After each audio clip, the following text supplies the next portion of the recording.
loko. Imbis na mga yan, imbis sabihin, ito imbis sabihin, pag marami ng buksan ngayon, like the early pregnancy, di ba?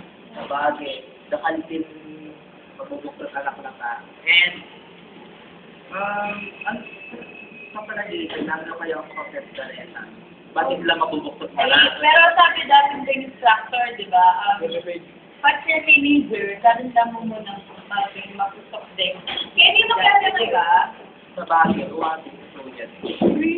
I think then, because of peer pressure, Okay, siguro. barkada. Isang personally, dabalan-dalan ka ng mamagay, di ba? Kaya,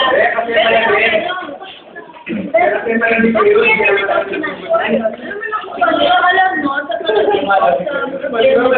galing sa pamilya, Kapag dinabigan kayo,